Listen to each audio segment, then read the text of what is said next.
Dieu a tout préparé pour cette génération-ci-là. Et le coronavirus qui est en train de faire des dégâts, n'est-ce pas, à cause de la méchanceté, n'est-ce pas, de l'homme. Mais ça, ce sont les œuvres de la bête. Okay? Donc la bête est en opération et je vous ai dit que les choses ne seront pas meilleures. Et la raison pour laquelle je parle de ça, c'est parce que votre Père, en me montrant ce qu'il m'a montré, dans la nuit de jeudi à vendredi ou vendredi à samedi, je ne me rappelle même plus très bien quand, mais c'était la semaine dernière, ça me permet de vous donner les informations également concernant cela et qu'il faut savoir que le coronavirus, ce n'est pas une farce, n'est-ce pas? Ce n'est pas une maladie inventée, c'est une maladie réelle. C'est une maladie qui a été fabriquée dans les laboratoires en Chine, okay, pour détruire, n'est-ce pas, ou bien pour accomplir un agenda satanique. Donc, il faut te protéger, ok? Il faut faire attention. Il ne faut pas dire que, oh, le pasteur Christian a dit que lui, il va à New York. Moi, je suis, bon, j'ai l'onction sur moi.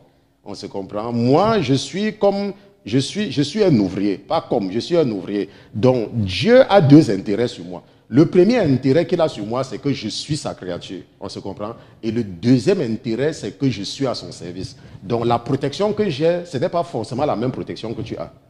On se comprend? Donc, tu dois prendre la peine, n'est-ce pas, de ne pas tenter Dieu. La Bible a dit que tu ne tenteras pas l'Éternel, ton Dieu. Ce n'est pas parce que tu es un chrétien, ce n'est pas parce que tu pries que tu dois entendre que les gens sont malades là-bas, tu pars là-bas. Ok? Tu dois, n'est-ce pas, te protéger. Parce que ce virus, ce n'est pas un virus naturel. C'est un virus,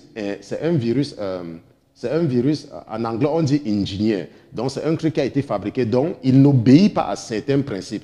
Mais nous avons un Dieu, n'est-ce pas, qui nous protège. Le sang de Jésus nous protège. Mais la Bible a dit, tu ne tenteras pas l'Éternel, ton Dieu. On se comprend, tu ne tenteras pas l'Éternel, ton Dieu. Donc prends, n'est-ce pas, le soin de ne pas, n'est-ce pas, t'exposer. Ok, prends le soin de ne pas t'exposer et fais ce que tu peux faire. On ne demande pas d'avoir peur. Ok, il ne faut pas avoir peur. Mais ce que je suis en train de dire, c'est qu'il ne faut pas tenter Dieu. Ok, on ne tente pas Dieu. N'est-ce pas? Lorsque Jésus était dans le désert, le diable lui a dit que si tu es le Fils de Dieu, tombe, les anges vont t'arrêter. Parce que ce qu'il a dit, il a dit que non, tu ne tenteras pas l'Éternel, ton Dieu. Ok, donc ne tente pas l'Éternel, ton Dieu. Mais ce qui se passe, c'est que le Seigneur est en train de travailler, il est en train d'inspirer les chercheurs, il est en train d'inspirer les médecins, n'est-ce pas, à soigner son peuple. Et ceux qui sont dans des situations désespérées, lui-même, il les soigne. Lui-même, Dieu, il les soigne. Ok, c'est pour cela. Et une des choses qu'il faut comprendre, c'est que, et j'ai aussi compris pourquoi, le Seigneur m'encourage beaucoup, ou alors m'inspire beaucoup, à vous enseigner sur l'amour. L'amour, dans la réalité, c'est le remède parfait pour lutter contre le coronavirus. L'amour. On se comprend? L'amour, je vous ai enseigné l'amour dans le passé, en vous disant que l'amour qu'on vous entendait là, l'amour qu'on vous dit qu'il faut aimer ton prochain. Pourquoi Dieu nous demande d'aimer? Parce que si tu connais, tu peux demander à n'importe qui, si tu continues à fréquenter les marabouts, on va te dire que lorsque tu es quelqu'un qui aime, pas aimer pour plaire aux gens, ok? Pas aimer pour plaire aux gens. Quand tu es quelqu'un qui aime de façon naturelle, rien ne peut t'arriver. Les marabouts ne peuvent pas te toucher si tu es en Jésus. Pourquoi? Parce que l'amour est une arme, en réalité, dans le monde spirituel, quand tu aimes. Et lorsque tu aimes, tu ne te soucies de rien, ok? Et tu n'as pas de mauvaises pensées. Et lorsqu'une maladie vient même entrer dans toi, cette maladie ne peut pas progresser parce que ton énergie, parce que tu es positif en tout. On se comprend? Et la maladie ne peut pas résister.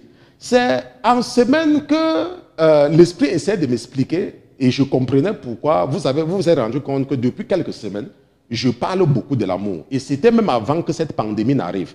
Et c'est en ce moment que j'ai pu comprendre, n'est-ce pas, par rapport aux révélations, que dans la réalité, c'est l'amour va protéger beaucoup de personnes. L'amour va rendre beaucoup de personnes immunisées contre le coronavirus.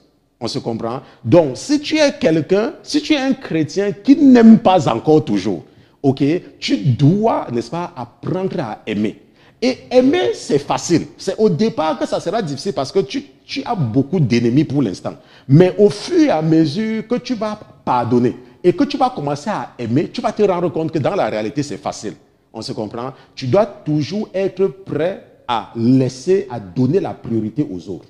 Tu arrives quelque part et tu t'assois. Et quelqu'un dit que non, je veux m'asseoir là. Tu laisses la personne s'asseoir. Si tu es dans la famille, les gens sont en train de discuter les biens que ton père a laissés. Il faut les laisser avec.